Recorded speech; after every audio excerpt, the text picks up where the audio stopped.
Entonces, empezamos con la clase de hoy. Vamos a empezar un poco revisando cosas que vimos la semana pasada, un poco para, como les decía, para volver sobre los temas. Y bueno, cualquier dudita me la van escribiendo en el Zoom o hablan directamente y yo me callo y los escucho. Bien, entonces, la vez pasada vimos que los fenómenos oscilatorios aparecen en la naturaleza por todos lados, y no solo vimos que los fenómenos oscilatorios están por todos lados, sino también vimos que podíamos describirlos matemáticamente de alguna manera. ¿De qué manera? Podíamos describirlos usando un sistema de ecuaciones que es la ecuación diferencial lineal de segundo orden, ¿sí? Y que esta X sobre la que hablamos el miércoles pasado, en realidad podía ser cualquier variable del problema, no necesariamente tenía que ser la posición, ¿sí? Podía ser, como les mostré, la concentración de una droga en sangre, podía ser el número de manchas solares, o lo que sea, ¿sí? Podía ser una variable continua, podía ser algo que midamos o algo que modelemos, ¿sí? Bien. Y vimos que lo bueno que tenía este sistema es que era muy fácil, o bastante fácil, encontrar la solución de la ecuación diferencial. La solución de esta ecuación diferencial era una solución del tipo trigonométrica. No es la única forma de escribir la solución, pero es la más sencilla. Si miran en los libros, si estuvieron mirando el Roederer, por ejemplo, van a ver que también uno lo puede escribir como una exponencial compleja. Eso tiene que ver con que uno puede ir y venir de la solución exponencial compleja a las trigonométricas. Y también uno podría escribirlo como una suma de funciones trigonométricas. Y también eso sería una solución. Acá lo vamos a trabajar a lo largo de la materia, siempre con la manera más sencilla de escribirlo, que es esta, que es escribir que la solución tiene una forma de función trigonométrica típica, las más canónicas, seno y coseno. Y vimos que omega era la frecuencia de oscilación, la frecuencia con que ese fenómeno que oscila se produce, y A y Φ eran condiciones iniciales. Salían la amplitud, que es A, y Φ, que es la fase, salían de datos sobre condiciones iniciales. Y vimos que como son dos incógnitas que tenemos, íbamos a necesitar siempre dos condiciones iniciales. Por lo general, en esta materia y en los términos que vamos a trabajar nosotros, en general van a ser la variable posición y la variable velocidad, pero podrían ser otras. Podrían ser dos datos sobre la posición o algo así, o sea, necesitamos dos condiciones iniciales, dos condiciones, ¿sí? No necesariamente tienen que ser las iniciales, pueden ser en algún tiempo, pero conocer qué pasa en algún tiempo fijo. Bien. Vimos que estas funciones se podían graficar, vimos los gráficos, nos convencimos de que estaría bueno aprender a graficar las funciones seno y coseno bien, porque van a ser súper útiles para la materia, van a ser súper útiles en la vida científica en general. Bueno, nada, y vimos que una cosa que puede aparecer, preguntas en la guía o en el parcial o cosas así, es cuándo alcanza el máximo, cuál es el máximo, y bueno, y vimos que el máximo de la velocidad, por ejemplo, tiene que ver cuando la velocidad el módulo de la velocidad es máximo, o sea que sería tanto positivo como negativo, y por eso lo calculamos de esta manera. Bien, estas son cosas que charlamos la vez pasada. Y después nos metimos de toda esta cosa medio charlada, y en la cual no había un ejemplo concreto desde la física, sino que tiramos ejemplos varios, nos metimos en el ejemplo clásico, digamos, de un fenómeno que es oscilatorio, que se da cuando nosotros tenemos una masa conectada a un resorte. Y lo que vimos es cómo escribir, cómo describir la fuerza que hace ese resorte, ¿sí? Si uno vuelve, porque la clase pasada fue más abstracta, si volvemos a las clases anteriores, cuando empezamos a ver dinámica, que ya vamos a hacer algún cierre de toda la parte dinámica, vimos que uno primero conocía las leyes de Newton, y después se fijaba qué fuerzas empezaba a poder distinguir cuando miraba un fenómeno. Entonces vimos la fuerza de rozamiento, la normal, la tensión, el peso, y ahora se nos agrega la fuerza que realiza un resorte, que tiene una particularidad, es una fuerza que es restitutiva, es decir, intenta traer a la masa que se ha desplazado de su posición de equilibrio, siempre a su posición de equilibrio. Y que este fenómeno, esta característica de ser restitutiva, aparece directamente en la forma en la que yo escribo la fuerza. La fuerza se escribe como una constante multiplicada por el estiramiento. Y este menos es el que da cuenta de justamente el carácter restitutivo de la fuerza. El menos me indica que la fuerza siempre quiere traer a la masa al lugar en el que estaba cuando estaba en equilibrio, ¿sí? Es decir, yo aplico la fuerza, lo que hace es eso. Entonces, vimos estos casos. El caso, tengo el resorte y la masa ahí libremente, está en equilibrio, nadie lo molesta.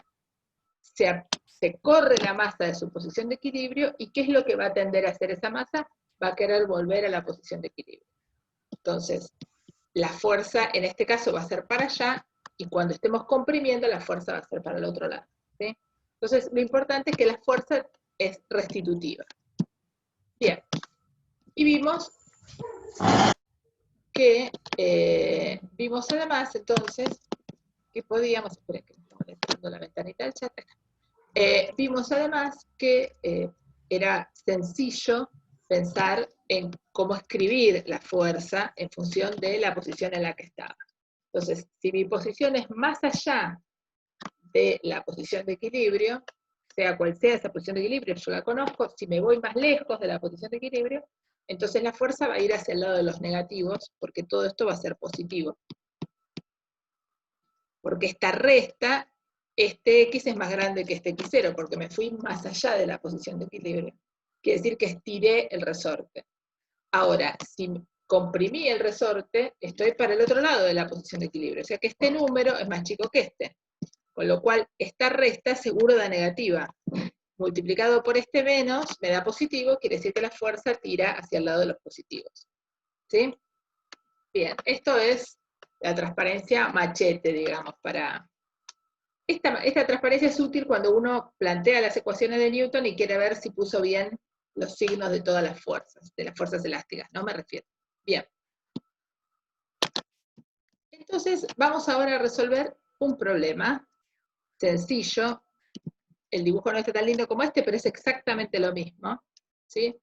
Vamos a resolver la dinámica de un resorte, apoyado sobre un plano, que no está inclinado, un plano horizontal, aunque no me haya salido muy horizontal el dibujo. ¿Está bien? Bien, entonces, esperen que me excedí. Entonces, lo que tenemos es un resorte, del cual conocemos su constante elástica, es decir, el fabricante ya nos dio la constante elástica, que quiere decir, ahí está metida la información de el material del que está hecho, las vueltas que tiene ese resorte, porque yo el resorte acá lo dibujo así como montañitas que suben y bajan, pero en realidad el resorte, ustedes ya saben lo que es un resorte, es algo, está espiralado. Entonces, cómo se ha hecho ese espiralado, etcétera, está contenido toda esa información de la particularidad del resorte en este K, ¿sí? Y entonces nosotros los físicos pensamos, bueno, alguien me da ese K y chao, ¿sí? A otra cosa. Y la longitud de equilibrio, es decir, cuánto mide el resorte cuando lo dejo solo, sin que nadie le haga nada, ¿sí? Esa sería la longitud de equilibrio. Bien. De repente alguien viene y lo estira el resorte. Entonces yo me pregunto, ¿cuáles son las fuerzas que siente esta masa? Primero y principal hay que tener claro que cuando uno intente hacer el diagrama de cuerpo libre, ese diagrama de cuerpo libre va a tener una cosa que es contingente, que no es permanente. Veamos por qué. ¿Hasta acá alguna duda o estamos todos bien? Párenme todo lo que necesiten, si ven que empieza a ponerse espesa la cosa, ¿eh? Bien. Entonces, vamos a tomarnos tranquilamente un tiempo para escribir y pensar un poco en el diagrama cuerpo libre. ¿Sí? Bien, entonces repasemos un poco cosas que ya vimos la semana pasada, las semanas pasadas. Nosotros ya habíamos visto que cómo contabilizábamos la cantidad de fuerzas que había aplicadas sobre un cuerpo. Habíamos dicho, siempre van a ser tantas fuerzas como contactos tenga. En este caso tengo dos contactos, contacto con el piso y un contacto con el resorte, y el peso. ¿Ahí estamos todos de acuerdo? Bien. Ahora bien, el peso va a apuntar siempre para abajo, no hay dudas. La Tierra tira siempre para abajo. La normal va a apuntar siempre para arriba, tampoco hay dudas de eso. La fuerza elástica, ¿para dónde va a apuntar? Y en un primer momento, cuando esto está estirado, yo estiré el resorte, la fuerza elástica va a ir para allá. Pero esto va a ir moviéndose, no se va a quedar quieto el resorte. No es que yo lo suelto y se queda todo así, rígido, congelado, no. La masa va a empezar a moverse hasta que va a pasar por la posición de equilibrio, después va a seguir, va a comprimir el resorte. Cuando el resorte esté comprimido, la fuerza elástica va a ir para allá. ¿Sí? Porque ahora el resorte va a intentar volver para el otro lado. ¿Se dan cuenta que esta fuerza elástica que yo puse acá solo responde a este dibujito? Pero si yo tuviera una foto de instante a instante esta situación, la fuerza elástica iría a veces para allá y a veces para allá. Depende de dónde haya puesto yo mi masa. O sea, la fuerza elástica no va a ser permanentemente en una dirección. ¿Sí? Va, a lo largo de la vida de ese móvil, porque la masa, ¿qué es lo que va a hacer? Cuando yo la suelte va a hacer ting, ting, así. Y en principio, si no hay rozamiento, no se va a parar nunca. ¿Sí? Sabemos que finalmente en la vida real se para, pero si no hay rozamiento no se para jamás, va a ser tac, tac, tac, tac, tac. ¿Estamos todos de acuerdo? Bien. Entonces vamos a plantear las ecuaciones que nos permiten describir este sistema. Primero vamos a escribir la fuerza elástica correctamente. ¿Sí? Entonces, primera cosa que hicimos, identificamos las fuerzas y hicimos un diagrama de cuerpo libre, sabiendo que esta fuerza elástica, que yo puse acá, en esta dirección, ¿sí? Esto por favor grábenselo, yo me olvidé de anotarlo, lo voy a anotar, es solamente en esta situación que vale que la fuerza elástica va para allá. Si miramos si esto fuera una película y lo miramos un rato más tarde, la fuerza elástica va a ir para el otro lado, ¿sí? Entonces eso es muy importante tenerlo en cuenta. O sea, esto es simplemente saber que si yo quisiera ponerlo más, para evitar esta confusión de que ustedes me digan, pero ¿cómo? La fuerza va para allá, también podría estar comprimido. Yo diría que este diagrama de cuerpo libre tiene la normal y el peso que tienen direcciones constantes, y la fuerza elástica está para un lado o para otro, ¿sí? Pero está en esta dirección horizontal, no comparte el mismo eje que la normal y el peso. Bien. Entonces ahora escribamos cómo es exactamente la fuerza elástica, la forma matemática que tiene la fuerza elástica. Entonces la fuerza elástica, si se acuerdan, porque lo vimos antes, se escribía acá, como acá, menos K por L menos L0 o X menos X0, ¿sí? Cualquiera de las dos maneras. En la dirección X, en la dirección horizontal. Bien. Yo puedo tomar mi sistema de coordenadas que tenga el origen donde yo quiera. Si yo hubiera dibujado el origen de coordenadas acá, esta posición sería un número, L, 14, 20.000, 18, algo, ¿sí? Ahora, como no la conozco, como no sé esta distancia, desde este punto, desde donde empieza el gráfico, ¿sí? Hasta acá, esperen que perdí la flechita, desde donde empieza hasta acá, entonces uno dice, bueno, pará, toma el origen del sistema de coordenadas donde está la masa cuando está en equilibrio, antes de que pase cualquier cosa. A ese lugar lo llamo 0, ¿sí? Por eso acá a x0 le puse igual a 0, pero podría haber sido 18. Bien. Eso quiere decir que en este sistema de referencia la fuerza elástica se escribe de esta forma. ¿Todos están convencidos de que la fuerza elástica está bien escrita? Entonces fíjense que esto ya anda bien, porque si x es positivo, me paro acá, por ejemplo, la fuerza elástica tira para allá, y si x es negativo, o sea que la masa está acá, por ejemplo, la fuerza elástica me queda menos por menos, más va para el otro lado. O sea que esto está bien. Avancen, que me adelante. Bien, entonces, Sigamos con esto. ¿Alguna pregunta hasta acá? ¿Alguna duda? ¿Alguien se perdió en esta parte? Bien. Perfecto. Bueno, Bien. me va preguntando, ¿sí? ¿Alguna duda? Bien. Entonces ahora vamos a escribir las ecuaciones, ¿sí? Esto es tema de examen. Escribir las ecuaciones de Newton. Bien. Yo acá volví a poner el dibujo con el sistema de referencia para no perdernos nada más. Bien. Entonces, en el eje X hay una única fuerza, la fuerza elástica, que es igual a la masa por la aceleración. Y en el eje Y, la normal menos el peso igual a 0. Fíjense que acá puse fuerza elástica sin ponerle ni más ni menos. ¿Sí? ¿Por qué? Porque a veces va a ir para un lado y a veces va a ir para el otro. Y esa información ya está contenida en la forma que yo escribo la fuerza. ¿Sí? Bien. Entonces ahora esto lo escribo efectivamente, o sea, reemplazo esta FE por lo que es la fuerza elástica, que lo calculamos hace un cachito. Acá. La fuerza elástica es menos K por X. Y fíjese lo que les digo, no pongo el signo dos veces, ¿sí? Porque si yo le pongo el signo, es como que estoy imponiendo que la situación es tal que vaya para allá, si le pongo un menos, por ejemplo, adelante. Y esto puede estar, esto quiero que sea general, quiero que valga también cuando la fuerza elástica valga para allá. Entonces, eso ya está contenido, es tan buena la fuerza elástica, que uno ya tiene contenida las dos situaciones, escribiendo exactamente la fuerza elástica tal como la calculamos en la página anterior. ¿Está bien? Muy bien. Entonces, nada. Ahora paso todo para un lado y dejo un 0 del otro, y después divido por m ambos miembros, y me encuentro con esto. Fíjense que esto es bastante parecido a lo que vimos al principio de la clase. Es esto. ¿Sí? Salvo que acá tengo un K sobre M, pero K sobre M lo renombro y se terminó. ¿Sí? Fíjense. Hago omega cuadrado. Esto, los tres iguales significan, lo defino como. Es una definición. K sobre M y chao.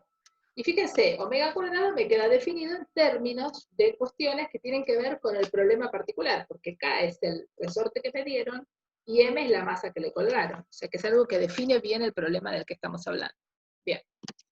Si yo entonces escribo esto de esta manera, entonces ya conozco la solución de este problema, porque este problema es igual que el que vimos la semana pasada, el miércoles pasado, hablando de cualquier pavada, de cualquier sistema. Ahora, para este sistema, resorte horizontal con una masa, te encuentro cuánto vale la posición en función del tiempo. Digo, la posición es esta función, y la velocidad es la derivada. O sea que agarro esto y lo derivo, y me queda A por la derivada del coseno, que es el seno de omega t, por la derivada de lo que está acá adentro, que es omega. Y va este menos, por la derivada del coseno es menos el seno. ¿Está bien? Bien. Acá alguien se perdió, porque acá más o menos hicimos lo más importante del... Perdón. Sí, Hubo una parte en la que me perdí yo, o sea, llegué hasta la parte donde dividíamos ambos miembros por la masa y ahí como que me perdí después de eso. genial, bueno, gracias. Vuelvo entonces un poquito, volvamos. Esperen que veo si me deja esta. Muy bien. Fíjense, acá teníamos esta expresión. Llegamos hasta acá. Dividí ambos miembros por la masa. Y cuando llego acá, en realidad, eso que tengo ahí, ¿qué es? Eso es una ecuación diferencial, donde tengo la misma variable, que es la posición del resorte. X lo que indica es dónde está el resorte en cada instante. Me aparece derivada dos veces y me aparece sin derivar. Y acá me aparece multiplicada por algo que es una constante, no cambia en el tiempo eso, porque acá es me habla del instrumento, del tipo de resorte que tengo, y M es la masa que colgaron. O sea, esto es X dos puntos más una constante por X, ¿sí? Donde X y X dos puntos es la función posición y la derivada segunda, que es la aceleración. Entonces, acá yo miro esto y digo, pero esto y esto se parecen.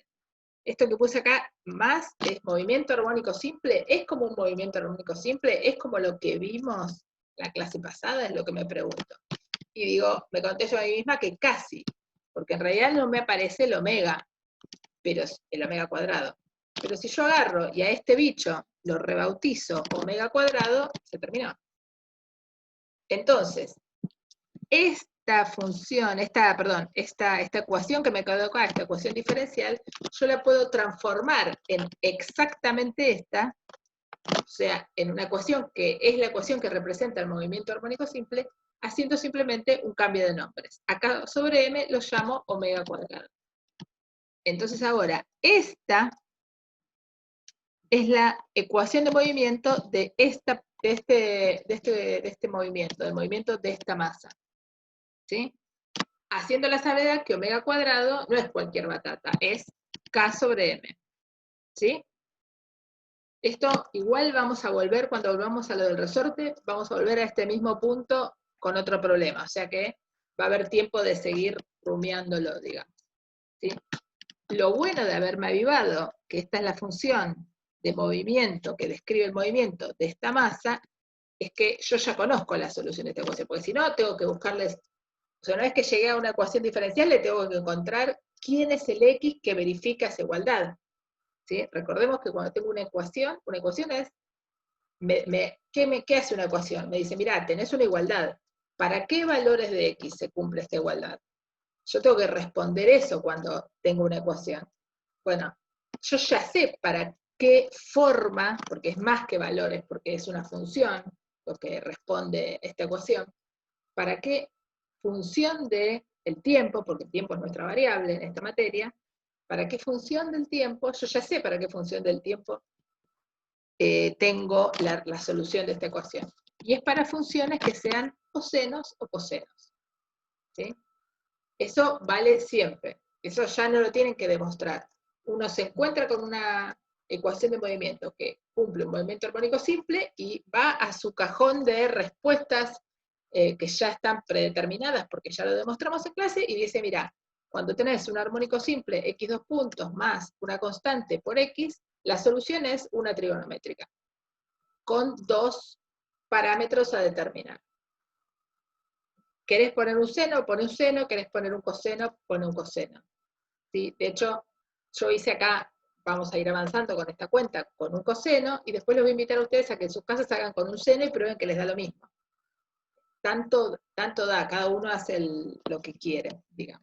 Bien. ¿Avanzamos entonces? ¿Alguna otra duda? ¿Alguien que haya quedado perdido ahora? Bien. Esperen que me desapareció el chat. Bien. Bueno, entonces, acá un poco, repito, en general, ya ustedes ya se habrán dado cuenta a esta altura de las teóricas, que siempre mi siguiente transparencia en realidad copia algo del anterior un poco para que nos organicemos. Entonces, ya tenemos la expresión de x de t y de x punto de t, ¿sí? Tengo la expresión, es decir, la forma funcional. Conozco cuánto es exactamente, si alguien me pregunta, a t igual a 298 segundos, ¿yo podré decirle dónde va a estar la partícula? ¿Dónde va a estar esa masa? No. ¿Por qué no? Porque no conozco A ni conozco phi. Omega sí va a ser un dato, porque imagínense que si uno está en el laboratorio haciendo esto, K es un dato, el fabricante me lo da. Y M también es un dato, agarro la masita que me dan, la peso y yo ya la tengo M. Pero phi y A todavía no. Entonces necesito condiciones iniciales para encontrar esas respuestas. Bien. Entonces supongamos, esto va a ser dato. Por eso lo señalé en rojo. Yo puse, supongamos que esto es así. En los problemas que van a ver en la guía de ¿cómo se llama? De movimiento oscilatorio, van a ver que ya aparece eso, aparece, dice suponiendo que la posición es tanto y la velocidad es tanto. Siempre se los vamos a dar. O les vamos a dar información en forma de relato para que ustedes lo deduzcan. ¿Sí? Esto si no, no sale. Si alguien no te da esos datos, no sale. Si estuvieran en el labo, uno agarra, hace un experimento y dice, bueno, a ver, cronómetro, a los 3 segundos trato de calcular su posición y su velocidad y con eso sigo mis cuentas, por ejemplo. Bien, entonces, si x de 0 es igual a L0, a un valor fijo, pero que no conozco. Yo le puse L0 para que determinar una longitud cualquiera, ¿sí? Si quieren, llámala L algo, un dato. Entonces, fíjense, me va a quedar A por el coseno de omega por 0, evalúo la función en 0, más phi, esto va a ser igual a L0. Y la velocidad en 0 va a ser menos omega por A por el seno de omega por 0, que es 0, más phi igual a 0. Entonces, fíjense, acá tengo un producto de 3 cosas que es igual a 0.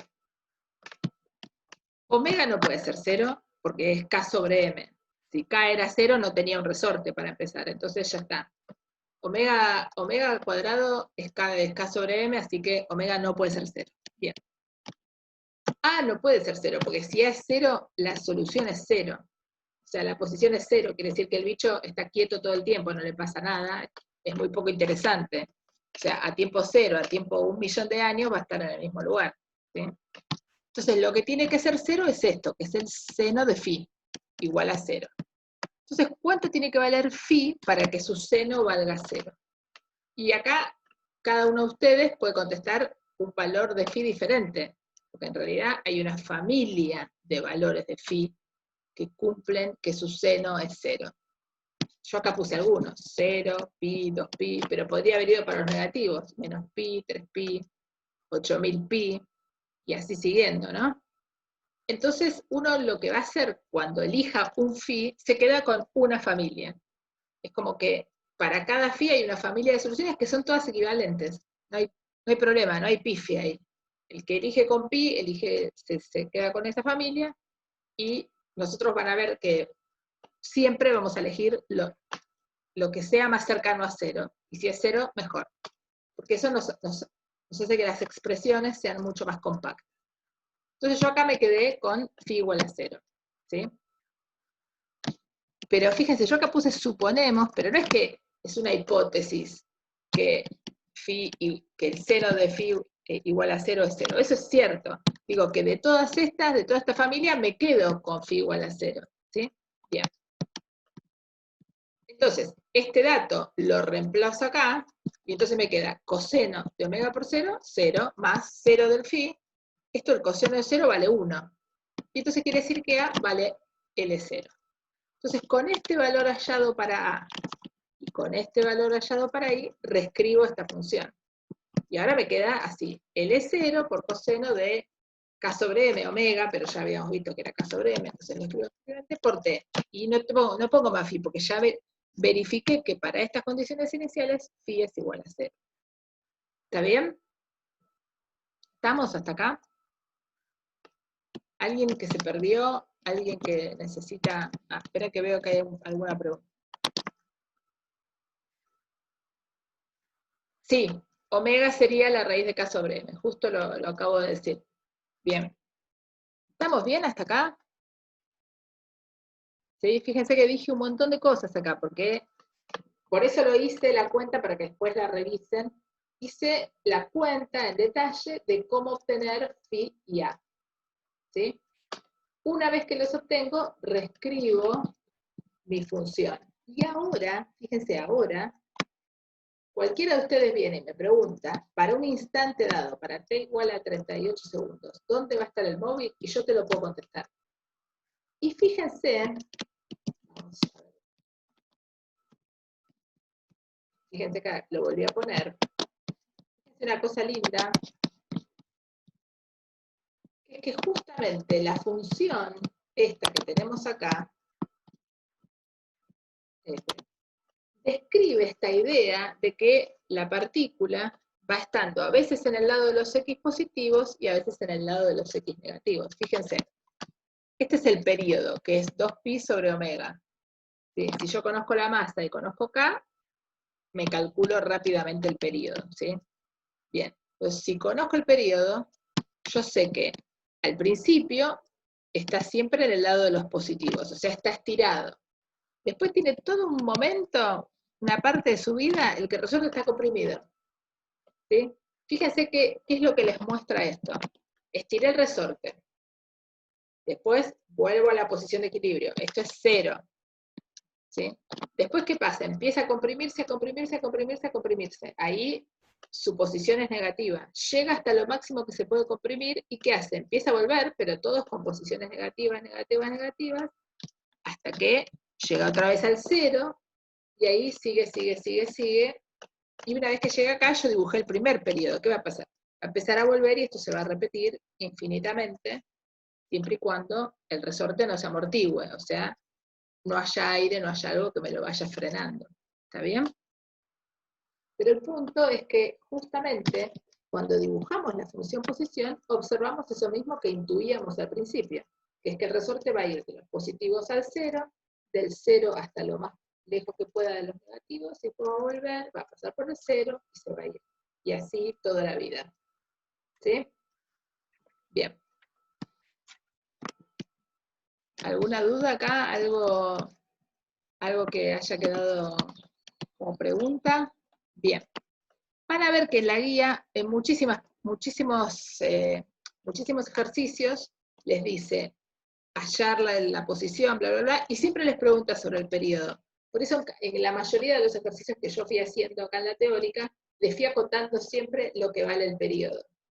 Un poco para que la definición de periodo les quede presente, la vayan memorizando, la vayan teniendo así a mano mentalmente, y también un poco para que cuando lo necesiten, cuando hagan los ejercicios, vuelvan y lo chequeen. ¿Está bien? ¿Alguien tiene alguna duda, alguna pregunta?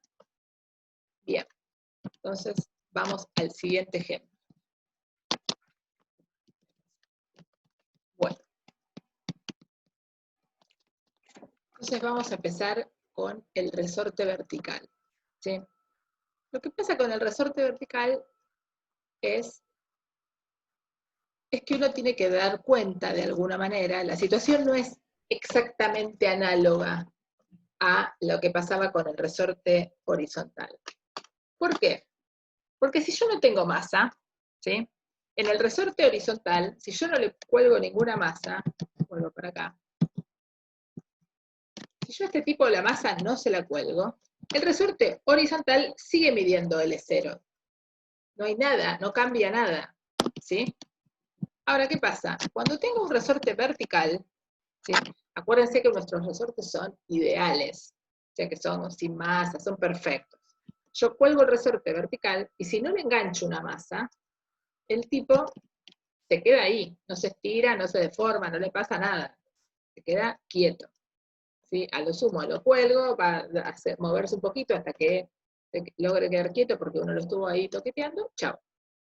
Ahora, cuando le cuelgo una masa, ¿qué va a pasar con el resorte? Se va a estirar, porque esa masa, ¿qué va a querer? Va a querer caerse al piso porque está la gravedad que lo está tirando. Entonces va a producirse un estiramiento hasta que otra vez se vuelva a quedar todo tranquilo. ¿Y por qué se va a quedar todo tranquilo? ¿Por qué acá yo puse este equilibrio? ¿Qué es lo que pasa cuando hay este equilibrio, cuando sucede este equilibrio? ¿Qué les parece que es lo que está pasando ahí, en esta situación que yo puse de equilibrio?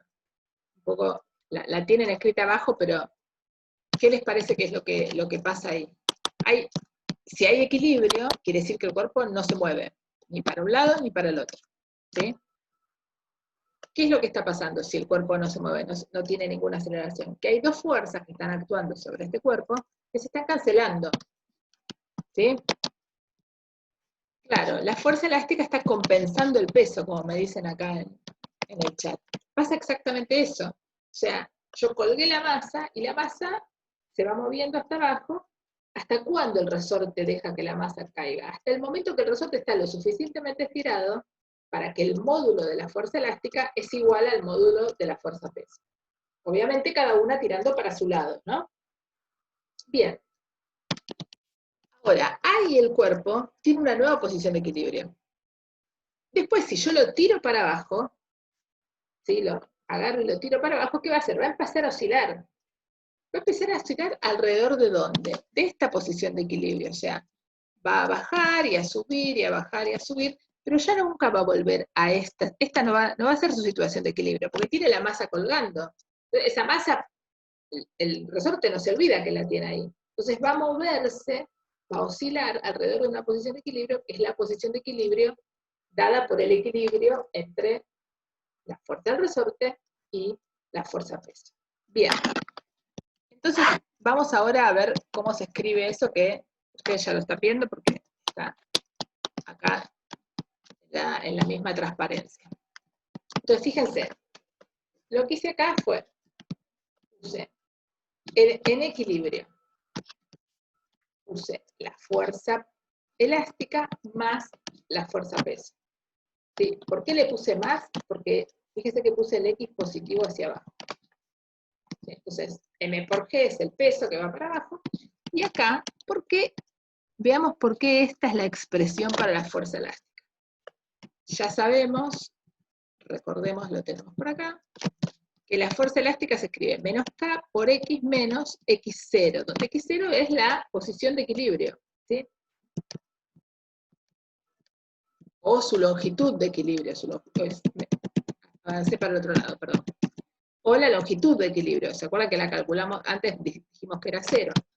Entonces vamos a decir que en equilibrio, cuando X esté en la posición de equilibrio, menos L0, todo multiplicado por K va a ser la fuerza elástica. Y fíjense que esto anda bien porque es restitutivo. Si esta es la posición de equilibrio, esto va a tratar de irse para arriba, porque L0 es más cortito.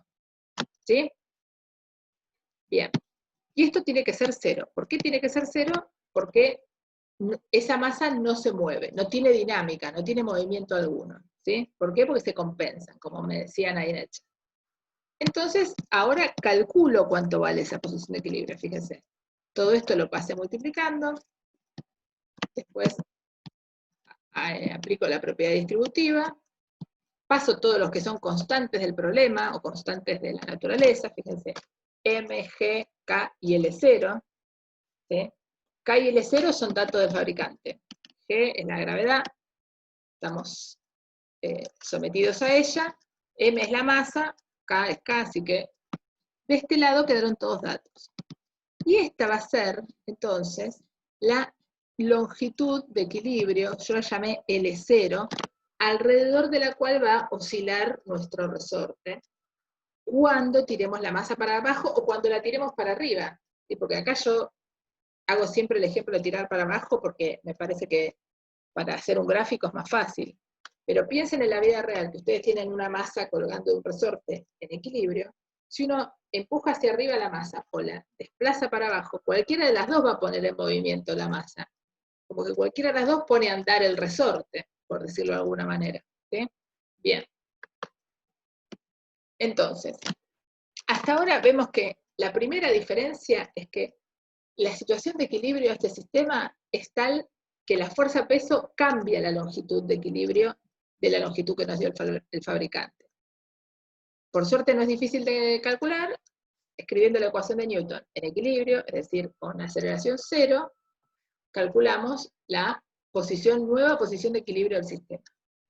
¿Qué es la posición de equilibrio? Es la posición a partir de la cual, alrededor de la cual la masa, que es lo que queremos describir, la vida de la masa, va a oscilar.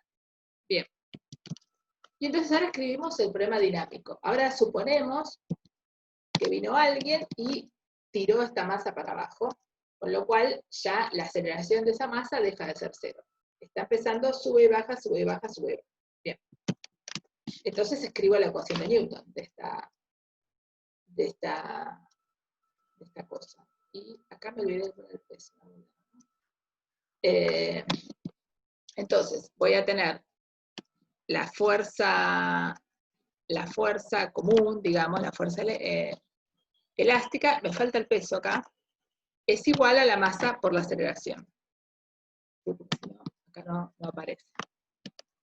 Bien, entonces, esto no pasa nada porque total el peso es una constante, entonces me aparece acá. No cambia demasiado. Lo que me interesa que vean es que uno puede reescribir esta función, esta ecuación, ¿sí? De manera tal que les va a quedar lo mismo que teníamos antes, ¿sí? O sea, x dos puntos más k sobre m por x, y acá les va a quedar algo que no es 0, fíjense. volvamos acá. Acá les quedaba esto igual a 0. Pero acá les va a quedar algo que no es 0.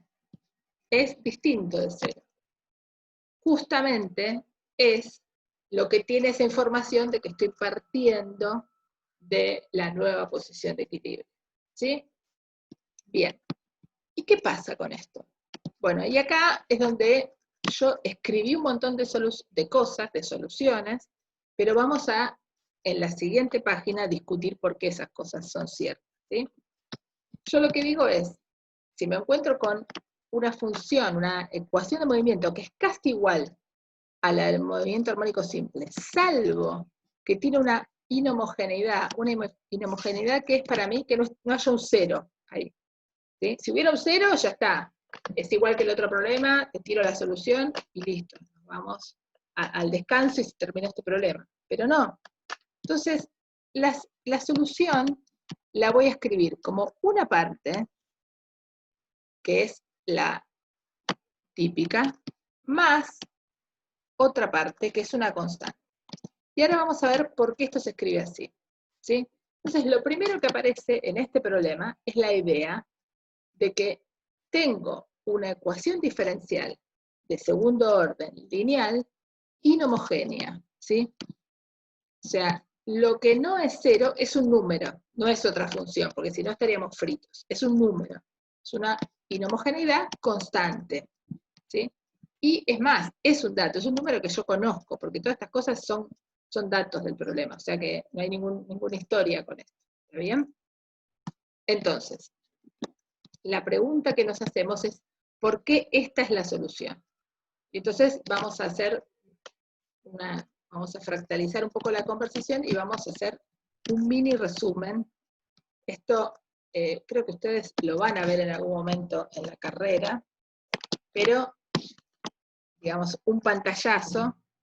Las ecuaciones diferenciales lineales pueden ser, hay un montón de familias de ecuaciones diferenciales. Pueden ser homogéneas o inhomogéneas. Las homogéneas son las que estuvimos viendo, vimos la clase pasada y hoy en el primer problema. Y tienen una solución, que la llamamos solución homogénea. Y si son inhomogéneas, para no empezar de cero y decir, bueno, chao, tengo esta ecuación y la veo esencialmente diferente a la otra, la voy a pensar como que si es inhomogénea, es como un cacho de la homogénea más algo nuevo. Entonces voy a decir que cuando tengo una inhomogénea, la solución de la función, de la variable que quiero averiguar, de la función que quiero describir, va a ser una parte que es la solución homogénea y otra parte que es la solución particular. Y esto vale siempre, para cualquier ecuación diferencial lineal que me pongan por delante. Si yo conozco la solución del sistema del problema homogéneo, siempre puedo escribir la solución del problema no homogéneo como dos términos. Uno que es la solución particular, que es decir, aquello que me molesta, que anda por ahí, que es lo que me cambia el problema de que sea homogéneo, más la solución que ya conocía del homogéneo. Entonces, esto es exactamente lo que hice acá. Dije, esta solución, entonces, esto se los voy a agregar, esto que acabo de decir, la solución de esta se puede escribir como la solución del problema homogéneo más la solución particular, más la solución del problema inhomogéneo, que es toda esta porquería. ¿Sí? Y de esa manera ya conozco la solución del problema. ¿Sí? ¿Y qué es lo que va a pasar? Lo único que, fíjense, la única diferencia si yo grafico esta función es que voy a encontrar una función que va a oscilar, pero alrededor de otro número.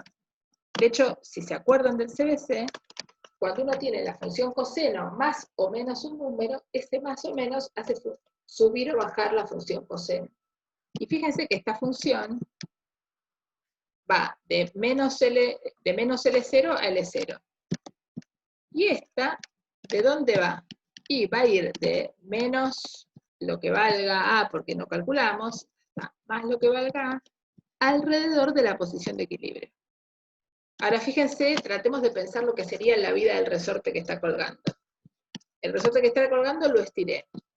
Lo estiré, vuelve a donde estaba en equilibrio porque estaba desplazado, sube, baja, pasa otra vez por la posición de equilibrio y así. ¿Sí? O sea que ahora fíjese que acá hay un 1. Yo hice esta gráfica entre dos números cualesquiera y les dejé los números para que lo vean. Lo que me interesa es que vean, yo lo llamé X de equilibrio porque no sé si es 1. Hice el gráfico de la función y punto. Lo que me interesa que vean es que no es 0, pero actúa como justamente el lugar donde vuelve a pasar por el lugar de equilibrio, se va, vuelve, se va, vuelve. ¿Está bien? Eso es lo más relevante de este asunto, digamos.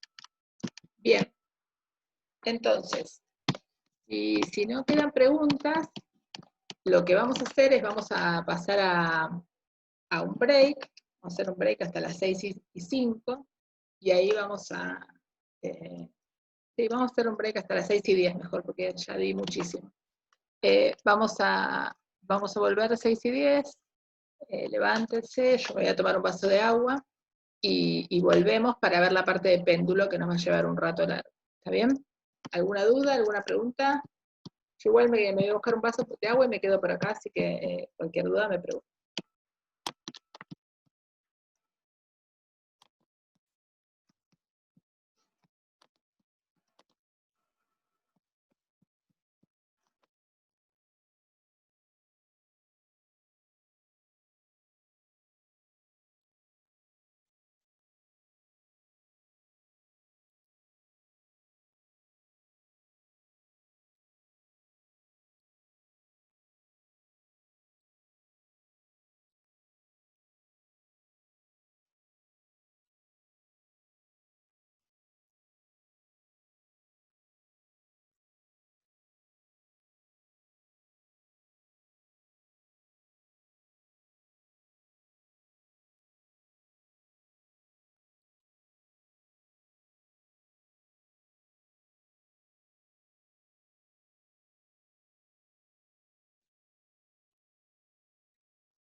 Bueno, vamos a alargar la última parte de la clase.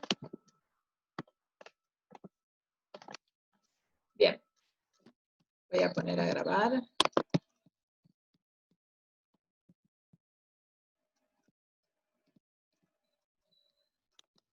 Bien.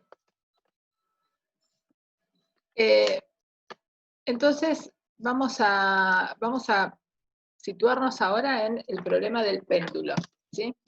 Que vamos a ver a partir de algunas cuentas que vamos a hacer y algunas aproximaciones, que es un problema en el cual que puede pensarse a partir de, como les dije antes, un movimiento armónico simple, ¿sí? Es realmente bien análogo al problema del resorte y por eso es de tanto interés. Entonces, muy bien. Tenemos el péndulo. ¿Se acuerdan que lo vimos en la clase pasada? Lo vimos en acción, ¿sí? Y ya habíamos discutido cuáles eran las fuerzas que actuaban en el péndulo, ¿sí? Pero tenemos una cuerda, ¿sí? Una soga virtual, una soga ideal para nosotros, es decir, sin masa, que nos estira, perfecta. Tenemos el cuerpo acá, en celestito, ¿sí? Un cuerpo. Y ese cuerpo tiene una cierta masa, por lo tanto va a tener un peso actuando sobre ella. Y además tienen la tensión, ¿sí? Muy bien. Uno pone a oscilar ese cuerpo, ¿sí? Y lo que va a hacer el movimiento de esta lentejita, de esta masa, va a ir y volver, ¿sí? Como ya vimos, si no tengo rozamiento, va a ir y volver perfectamente, y si hay rozamiento, se va a ir frenando. Bien. Vimos también la vez pasada que uno podía usar las herramientas de las coordenadas polares para describir este sistema. ¿Por qué? Porque este sistema solo iba a oscilar en un plano, ¿sí? O sea que con las coordenadas R y θ me alcanza para describir el problema. ¿Por qué? Porque si quiero describirlo con coordenadas X e Y, que no está mal, tanto ni la función tensión, la fuerza, la tensión, está siempre un cacho y nos va a resultar muy complicado. Porque va a ir cambiando instante a instante la componente de la tensión que esté en un eje o en el otro. Entonces nos conviene usar coordenadas polares. Entonces fíjense, ¿qué fuerzas actúan en la coordenada polar R? Que es esta, y la coordenada θ es esta. ¿Sí? Bien. Piensen que si esto se lo imaginan, tratan de volver al círculo que vimos la otra vez, esta sería la coordenada. Esta sería la coordenada radial, ¿sí? Porque si esto pudiera dar toda la vuelta, el péndulo haría un círculo, y la otra es la coordenada tangencial. Bien, entonces, vamos a tener el peso apunta para abajo, en una coordenada que no es R perfectamente, ¿sí? Fíjense, hay un cacho del peso que va en la dirección R, y hay un cacho del peso que va en la dirección θ. Entonces lo tenemos que descomponer. Pero este ángulo es el mismo que este ángulo, porque es lo mismo, tengo la misma recta, y con qué ángulo forma con una vertical, el mismo que formaban acá. Así que nada cambia. Bien. Entonces nos va a quedar el peso por el coseno para que nos dé la componente esta, ¿sí? Y más la tensión, ¿sí? Acá, ¿está bien? Y esto tiene que ser igual a, bueno, lo que sea acá. ¿Sí? Esto que puse acá, ¿qué es? Esta es la aceleración, esperen que no veo la flechita acá. Esto que está acá escrito, ¿qué es? Esto es la aceleración radial. ¿Y por qué esa es la aceleración radial?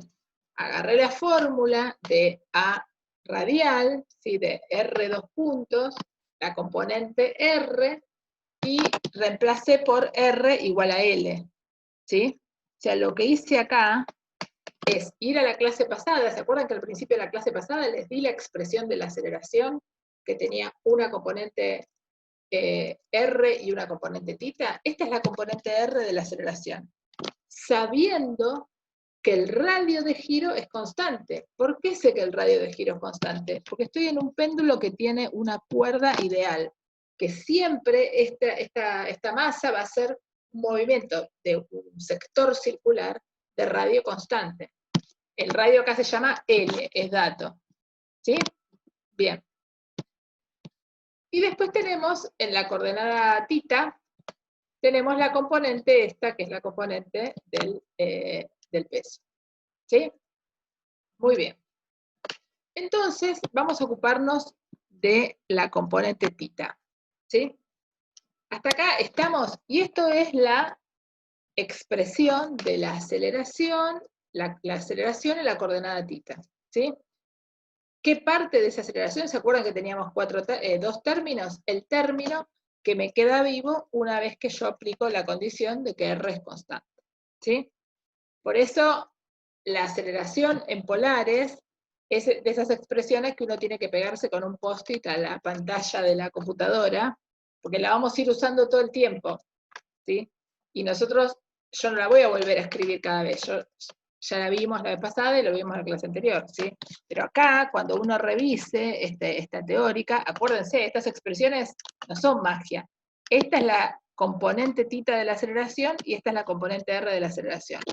Habiendo usado la condición de vínculo que el radio es constante. Bien. Ahora veamos la componente tita. Y de acá en más nos vamos a trabajar sobre la componente tita. Y es lo que quiero que nos focalicemos en eso. Si divido por ML a ambos miembros, ¿qué va a pasar? Va a pasar que, bueno, primero fíjense que pasé todo para el mismo lado, ¿no? O sea, esto que estaba restando lo pasé sumando para el otro lado, y me quedó igual a 0, y después dividí por M sobre L. Entonces, divido acá, estas se cancelan, me queda el tita 2 puntos solo, y acá me queda G sobre L por el seno de tita igual a 0. ¿Hasta acá llegamos todos? ¿Alguien tiene alguna duda? ¿Alguien se perdió? ¿Sí? Me interesa que nos focalicemos porque vamos a trabajar, todo el laburo va a ser sobre la componente tita. ¿Sí? Entonces, tenemos la derivada segunda y el seno de tita, o sea, las dos son desconocidas, porque si yo no conozco tita, tampoco conozco su seno. Y lo que hago es tratar de llevarlo a una expresión parecida a la que estuvimos viendo hasta ahora. Acuérdense, ¿cuál es la expresión a la que querríamos llegar siempre? La función que quiero describir, 2 puntos, o sea, derivada 2 veces, más una constante por la función, igual a 0. O igual a un número, porque ya sé que si es igual a un número, no pierdo demasiado. Ya sé cómo resolverlo. Muy bien. Entonces, lo que hicimos es, a partir de eso, llegar a esta expresión. Y hasta acá estamos bien. Nos queda la derivada segunda por una constante. Fíjense que esto es una constante que define este movimiento. Es la gravedad, que es la que actúa de fuerza restitutiva, que es la que hace ir y venir esto, y la longitud de la cuerda, que son las dos cosas fijas del problema. La M desapareció, lo cual es interesante, y nos queda el seno de tita. Entonces, es una ecuación diferencial. ¿Por qué es una ecuación diferencial? Es una ecuación porque es una igualdad. Es diferencial porque hay una derivada segunda. Y es no lineal. ¿Por qué? Porque la variable no es una función lineal. Es un seno de la variable, es una función más complicada. ¿Sí? Entonces decimos que es una ecuación diferencial no lineal. Acuérdense lo que era la ecuación diferencial lineal, lo puse acá en otro color. Esto era. O sea, si esto fuera, hasta acá venimos iguales, fíjense, derivada segunda más una constante, porque esto es una constante, ¿sí? Que esté al cuadrado, ¿no? Es un nombre, así que esto es una constante, por el seno de tita. El problema acá es que la variable es una función, es x de t, pero está elevada a la 1, ¿sí? No está ni al cuadrado, ni al cubo, ni a la nada, es la función punto. Y acá es el seno de la función. No se olviden que tita depende del tiempo, ¿sí? Eso lo vimos la semana pasada y la clase pasada. Si la variable tita y la variable r pueden depender del tiempo. Ya sabemos que r no para este caso particular, pero tita sí, tita es una tita de t. Entonces tenemos una ecuación diferencial no lineal de segundo orden. Bien. Y entonces, ¿qué hacemos con eso? Bien. Entonces la tenemos escrita de esta manera. Yo redefiní omega cuadrado, lo llamé g sobre l, me queda así. y la veo que son bastante parecidas, pero no son iguales, por este seno que nos está molestando. Entonces, vamos a usar una aproximación, que es lo que se llama la aproximación de pequeñas oscilaciones. Entonces, primero vamos a hacer un approach gráfico, ¿sí? Fíjense, yo acá dibujé la función seno de tita en negro, ¿sí? Y esta es la función tita, ¿sí? Imagínense que esto, si estuviera en análisis 1, sería seno de x, si estuviera en matemática 1, y esto sería x. Estas funciones, acá lo único que hago es un zoom, fíjense, esto está graficado entre 0 y 2pi, y acá grafiqué entre 0 y pi sobre 2, pero es la misma función, ¿sí? No hice nada raro, simplemente está zoomeado. Bien, ¿qué pasa? Hay una región, acá se ve mejor en el gráfico zoomeado, hay una región que no es tan chica, ¿sí? Debe ser hasta pi sobre 5, pi sobre 6, en el cual tita y el seno de tita son casi iguales. De hecho, si uno agarra la calculadora y la tiene en radianes, ¿no? Y pone el seno de 0,1, les va a dar casi 0,1, ¿sí? A ver, hagámosla rápido simplemente para verificar. Cualquiera puede hacerlo, bueno, pueden hacerlo ustedes ahí en sus casas también. Si yo pongo el seno de 0,1, por ejemplo, da 0,099, ¿sí? O sea, da otra vez casi 0,1. Si pongo algo más grande, qué sé yo, el seno de 0,6, a ver qué pasa, va a dar 0,56. Ven que es bastante cierto esto que digo, el seno de tita y tita son bastante parecidos. Ahora, si yo pongo el seno de 14, ya no necesariamente me va a dar parecido, ¿sí? Pueden probar y van a ver que pueden darle cualquier cosa. O sea, esta aproximación vale en un rango. Y fíjense que es el título que le puse, péndulo ideal, pequeñas oscilaciones. ¿Por qué? Porque vamos a encontrar la ecuación de movimiento de una masa cuando oscile con pequeñas oscilaciones. Cuando las oscilaciones sean amplias, ya este modelo no va a servir. Entonces, fíjense, volviendo a lo que fue la primera clase, si yo tuviera que poner acá, ¿se acuerdan que habíamos usado el verde para denotar las hipótesis? Habíamos puesto masa puntual, no hay rozamiento, qué sé yo. Acá, pequeñas oscilaciones irían verde. Es la hipótesis con la cual vamos a empezar a trabajar a partir de ahora. Por eso lo subrayé y hice un corte, ¿sí? Esta función, esta ecuación de movimiento, así como está, no conozco su solución. Voy a hacer una hipótesis. La hipótesis es de que cuando ese péndulo oscile, las oscilaciones van a ser pequeñas. En esa hipótesis sigo trabajando y veo cómo resuelvo, cómo arreglo esa ecuación. Bien. ¿Estamos todos? ¿Alguien se perdió? ¿Alguien tiene alguna pregunta para hacer? Bien. Entonces ahora vamos a, esto fue un approach heurístico a el por qué las pequeñas oscilaciones sirven, y ahora vamos a ver un poco más la teoría que nos permite demostrar esto. Existe algo que se llama el polinomio de Taylor, por ahí algunos lo vieron, otros no. El polinomio de Taylor es esto que está acá, de una función, me dice que es aproximar una función cualquiera, seno, coseno, tangente, exponencial, logaritmo del seno, lo que sea, me dice que yo puedo aproximar esa función por un polinomio, lo cual es muy práctico porque los polinomios son más fáciles de trabajar en todo sentido, computacionalmente o a mano, ¿sí? Y yo puedo hacer que el polinomio y la función sean iguales si yo agrego suficientes términos, ¿sí? Bien. Ahora, ¿qué pasa? Esta es la definición del polinomio de Taylor. Me dice que la función se puede describir como la función evaluada en el punto en el cual yo quiero hacer el desarrollo de Taylor, más la derivada evaluada en ese punto por x menos x0, bla, bla, bla. Donde x0 es un punto que yo elijo. Como nosotros queremos hacer la aproximación cerca del 0, sabemos que cerca del 0 es que vale esto, si teta es muy chiquito, entonces hagamos el polinomio de Taylor de la función seno de tita cerca del 0, ¿sí? O sea, polinomio de Taylor de la función seno de tita cerca de tita igual a 0. Entonces, reemplazo. Fíjense, acá tendría que poner la función f de tita evaluada en tita igual a 0. O sea, f de 0. Me da el seno de 0 que vale 0. Después acá derivo para poner este término. La derivada del seno es el coseno. La evalúo en 0. El coseno de 0 vale 1. Voy a la derivada segunda. Hago la derivada segunda de, que es la derivada de esta. La derivada del coseno es menos el seno. Lo evalúo en 0. Seno de 0 es 0, con un menos adelante no pasa nada.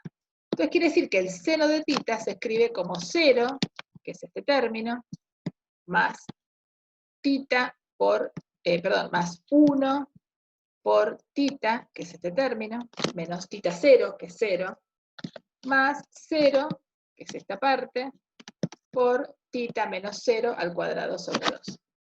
Entonces, ¿qué pasa? El seno de tita es tita. Es lo mismo que vimos acá.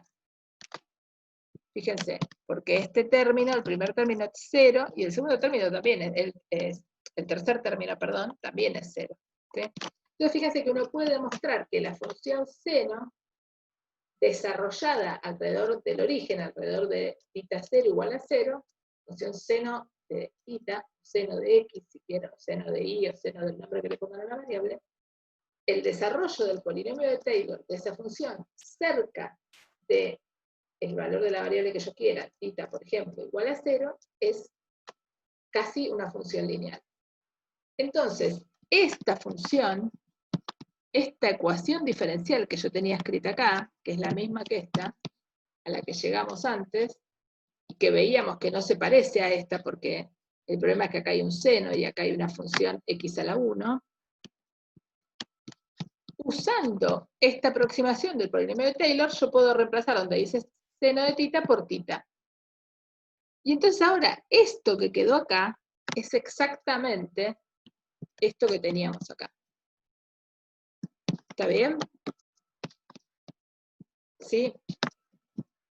Vuelvo, ¿alguien necesita, lo repetimos a ver si vamos bien o no? ¿Quedó claro? Vuelvo a comentarlo un poquito, ¿qué les parece? Entonces, vuelvo a la idea inicial. Llegamos planteando las ecuaciones de Newton a una ecuación diferencial de segundo orden que es casi la que ya conocemos, pero tiene un problema. Entonces queremos decir, bueno, a mí me gustaría que en lugar de seno de tita, acá apareciera tita. Porque si apareciera tita, esto sería la solución que vimos para el resorte al principio del día de hoy. Entonces, chao, resolví el problema. Entonces me pregunto a mí misma, ¿cuándo el seno de x se puede aproximar por x? O cuándo el seno de tita, porque tita es la variable, se puede aproximar por tita.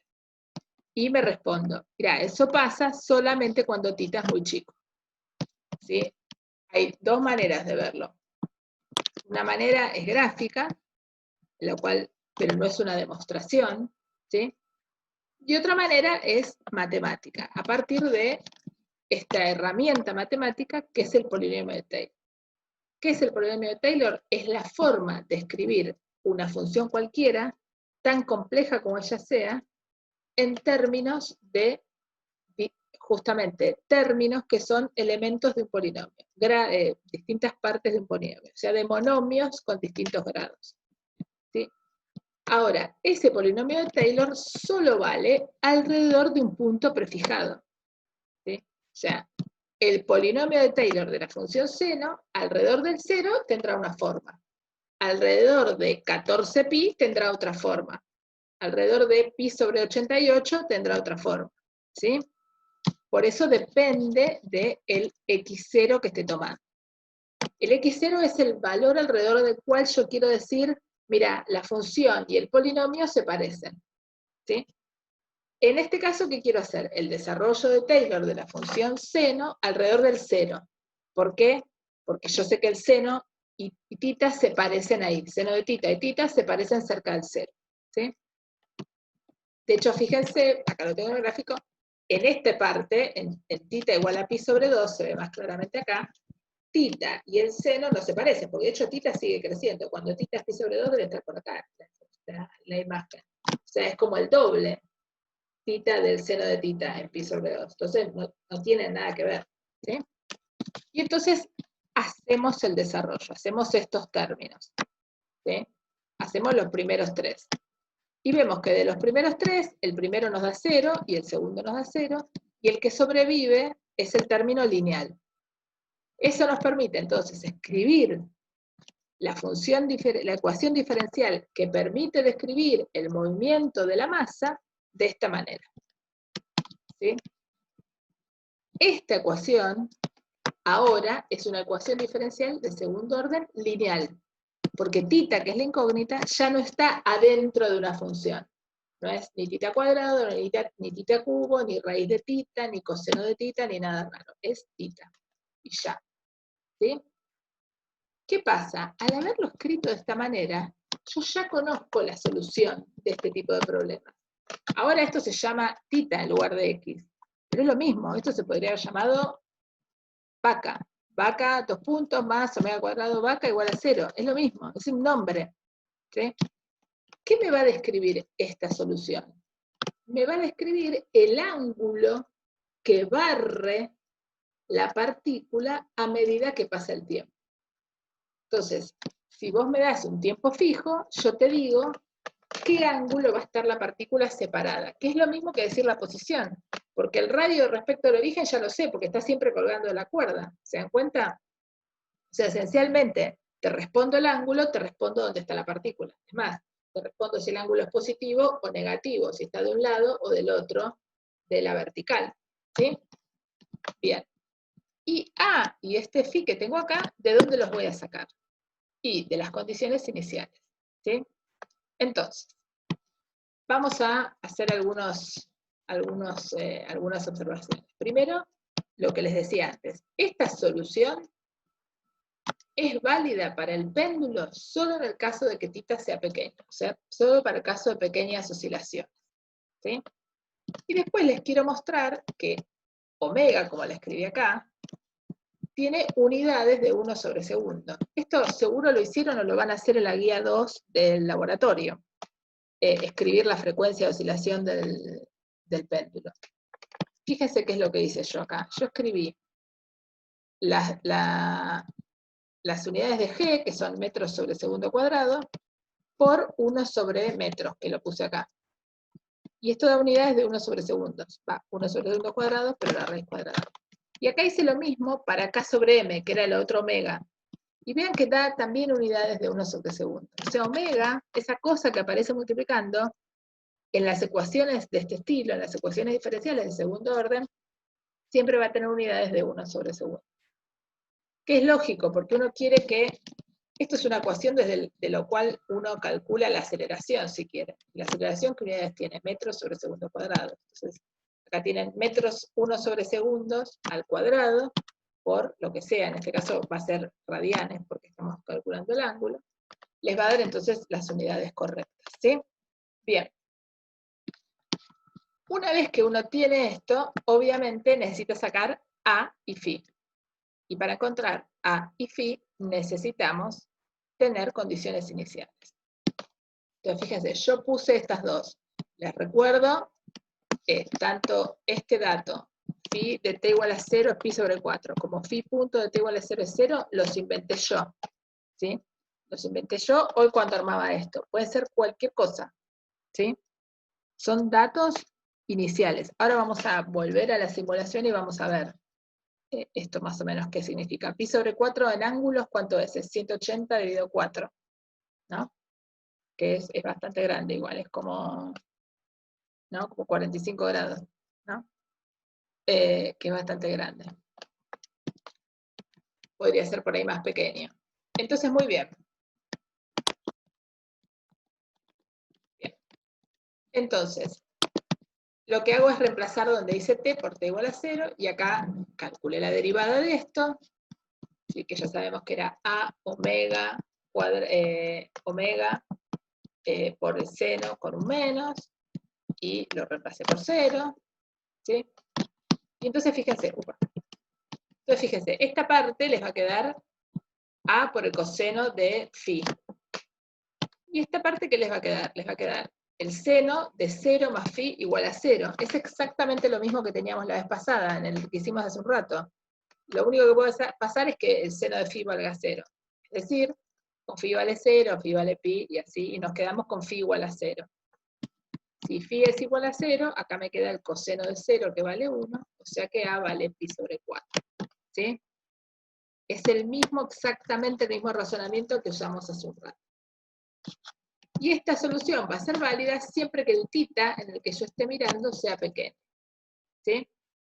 El periodo de oscilación de la masa es 2pi sobre omega, que se escribe de esta manera, y esto es algo de lo que ustedes van a tener que calcular y sobre lo que van a trabajar para la clase práctica. ¿Sí? Ahora volvamos, voy a dejar de compartir esto, y volvamos.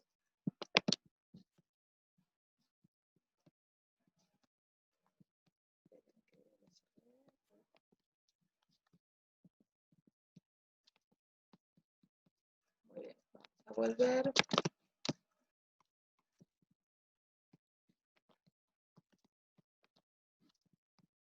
Bien. Entonces, fíjense, nosotros acabamos de verificar que otra vez el movimiento, algo que ya sabíamos, ¿no? Pero acabamos de verificar matemáticamente que el modelo que nos permite calcular el ángulo en el cual va a estar este péndulo a partir de la condición inicial que yo le dé, va a ser una cosa oscilatoria que va a variar entre se va, vuelve, se va, ¿sí? Entonces vamos a elegir un ángulo pequeño. Fíjense que esto está bueno porque les permite, fíjense, esto ya no es un ángulo pequeño, vamos a alargar desde un ángulo pequeño, no sé, 16. Y ahora les voy a graficar.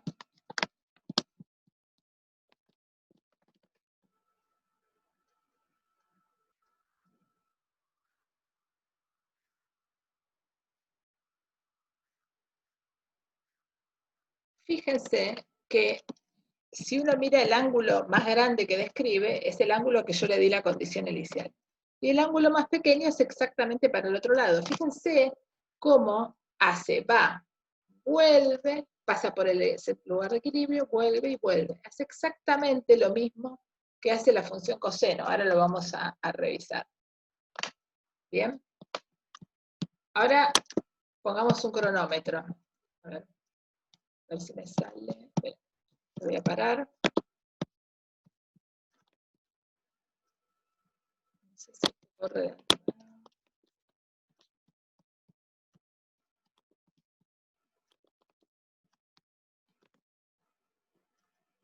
Vamos a poner un poquito más para que lo veamos.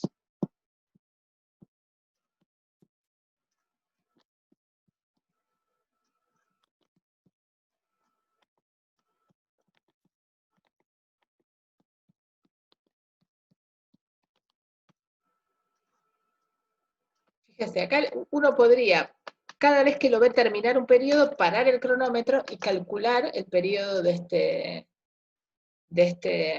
este móvil.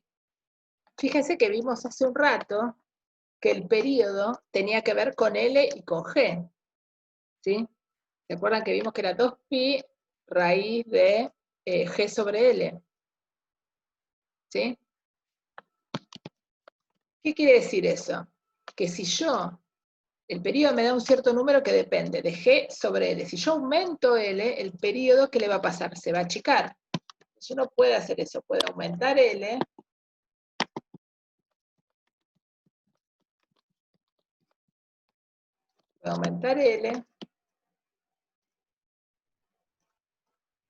y ver qué pasa con el periodo usando el cronómetro.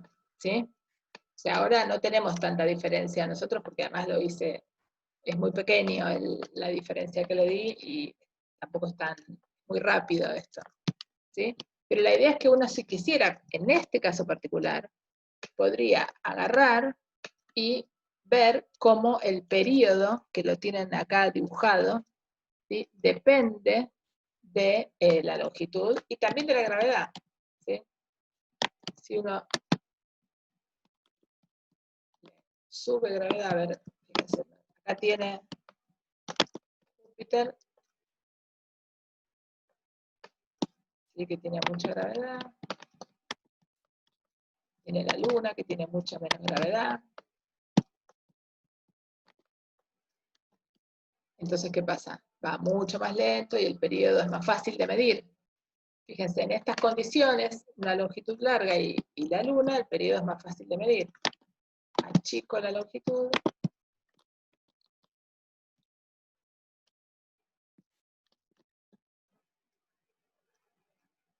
Y ahí vemos lo que pasa. ¿Está bien? Entonces, está bueno esto, haberlo visto. El otro día vimos el comportamiento básico. Y ahora vemos que tenemos un modelo que nos permite, uno podría, sabiendo el valor de la masa, que lo tienen acá, y sabiendo la longitud, que lo tienen acá, y sabiendo la condición inicial, que la eligen ustedes, uno podría decir, bueno, en tanto tiempo tiene que estar en tal lugar. Lo mido con el cronómetro y veo si mi función hace lo mismo. Si mi función, o sea, reemplazo por coseno del valor de omega, por el tiempo que elijo, bla, bla, bla, hago toda la cuenta y me fijo si da lo mismo. Fíjense que con esto tienen una herramienta que les va a permitir a ustedes ver si hicieron bien o mal un ejercicio cualquiera, ¿sí? En el cual tengan este tipo de cosas. Hay un par de péndulos, hay uno del péndulo cónico al final, que es un poquito más difícil, y por eso yo lo discutí la vez pasada, pero bueno, la idea es que vean que acá tienen las herramientas para no solo ver el fenómeno, sino corregir algunos ejercicios que no les salgan, que tengan dudas. Claro, alguien me dice, hace un muy buen comentario, no sabía que yo lo habían hecho. Cuando uno vaya al laboratorio, justamente, le va a hacer las mediciones para ángulos menores que 10 grados. ¿Por qué? Esperen que voy a sacar esto y vamos a volver a lo anterior.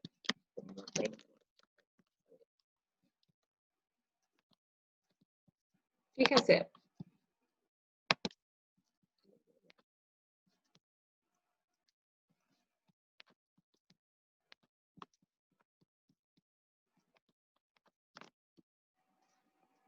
Fíjense, el periodo de oscilación de la masa es L sobre G, esencialmente, con un 2pi. ¿Bien? ¿Qué pasa? Si nosotros cambiamos el ángulo y empezamos con un ángulo muy grande, nos vamos a ir de nuestra hipótesis. La hipótesis que les puse acá.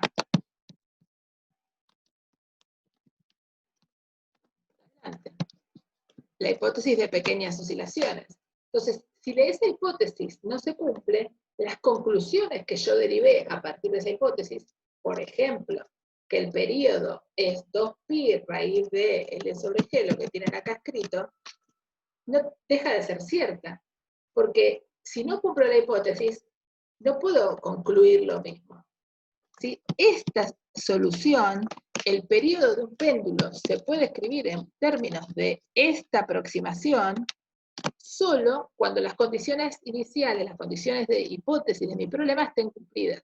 Es decir, yo tenga una cuerda ideal, o sea, de masa cero, que no se estire, que no se deforme, qué sé yo, tenga una masa puntual. Esas eran las que veníamos arrastrando de las clases anteriores, y esta clase, ¿qué hipótesis agregamos? La hipótesis de ángulo pequeño, de pequeña oscilación. Si no se cumplen las tres, esta conclusión no puede ser válida. Entonces, si uno hace este experimento en el laboratorio y larga de un ángulo de 50 grados, mal va a poder cumplir esta solución. De hecho, si se fijan, 50 grados, qué sé yo, es más grande que pi sobre 4, ¿no? O sea, si uno hace, y pi sobre 4 es 3,14 dividido 4, si uno hace el seno de 0,8, por ahí no es muy parecido a 0,8. Entonces ahí empieza a fallar la aproximación, ¿sí? Entonces, esto les va a servir para discutir en el laboratorio. Cuando uno en el laboratorio ve que lo que quiere probar no le da justo, ¿qué tiene que hacer? Tiene que empezar a ir hacia atrás a buscar todas las hipótesis que puso matemáticamente al inicio y ver si esas hipótesis que son parte del modelo, cuando uno hizo el experimento las puede cumplir o no. ¿Sí? Si se pueden cumplir, entonces digo, bueno, esto lo hice bien, esto lo hice mal, entonces así va. Si uno, por ejemplo, en lugar de usar, poner una cuerdita con una pelotita colgando, que es lo más parecido a una masa puntual, que es bastante simétrica y qué sé yo, cuelgo un peluche todo deforme, mal voy a estar en la aproximación de cuerpo puntual. Entonces, ahí voy a tener un problema. Si la soga que uso no es una buena tanza y se va deformando, entonces voy a estar perdiendo la hipótesis de soga ideal o cuerda ideal. Y si empiezo con un ángulo grande, no voy a estar en la aproximación de pequeña oscilación. ¿Está bien? Entonces, cualquier discusión de estos ejercicios en el labo va a tener que considerar que uno verifique las hipótesis. ¿Está bien? Bien. Entonces ahora, para terminar, para no quemarles tanto la cabeza, vamos a hablar un poco, ya saliendo de la parte más matemática. No sé si algunos estuvieron en el pabellón 2, creo que todos lo conocen seguramente, y todos habrán visto esto, este péndulo que está colgando desde el techo, y que esta parte es la parte de debajo. ¿Sí? Uno entra al pabellón 2, se encuentra con el patio, y en el patio acá se ve mejor en esta foto que puse. En el patio uno ve un péndulo, ¿sí? No sé si lo vieron, alguno lo vio en acción, a veces puede estar parado. ¿Lo ubican todos? Bueno, espero que sí. Ese es un péndulo que se llama un péndulo de Foucault. ¿Sí? No sé si conocen la historia de Foucault, pero bueno, aprovecho este ratito que me queda todavía 5 minutos de clase y les cuento. Foucault era un tipo raro, un tipo francés, Léon Foucault, que era muy habilidoso con las manos, un gran experimental.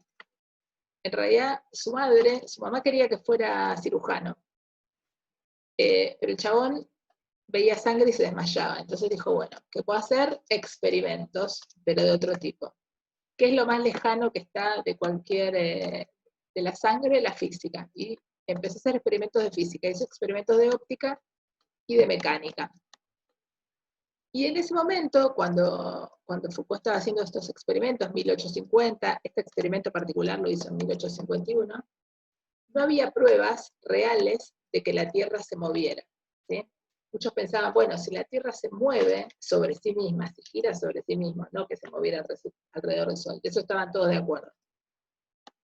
¿Por qué no sentimos que nos estamos moviendo? ¿Por qué no nos mareamos? ¿Por qué no sentimos algo de que eso ocurre?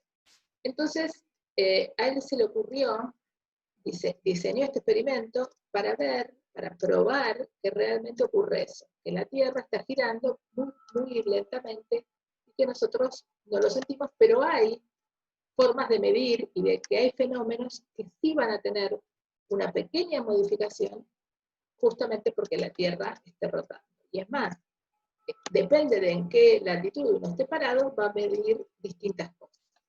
Y entonces al chabón se le ocurrió hacer este experimento. Este acá es Foucault, este que les puse acá. Por eso dicen, qué sé yo. Él diseñó un experimento de un péndulo muy largo, con una masa grande y le puso, esto es arena, y le puso acá una pequeña aguja, algo para que marcara. Entonces él dijo, si la Tierra va girando, el plano de oscilación no va a ser siempre el mismo. O sea, va a empezar a girar el plano de oscilación. ¿Por qué? Porque va a ir siendo arrastrado por la Tierra. Entonces dijo, bueno, vamos a hacerlo. Y bueno, le costó muchísimo hacer este experimento porque él quería poder repetirlo cuando quisiera, donde quisiera, que no hubiera alguna preferencia. Entonces no quería pegarle un empujón a la masa que está ahí abajo. Entonces se las ingenió para atar la masa a un borde, a un palo, y después le ponía abajo del hilo con el que había atado la masa, le ponía una fogatita, ¿sí? Le ponía un fósforo o algo, y dejaba que eso se prendiera hasta que el fósforo quemaba el hilo se cortaba, y entonces esa tensión que había sostenido a este cuerpo lo soltaba, y esto empezaba a oscilar.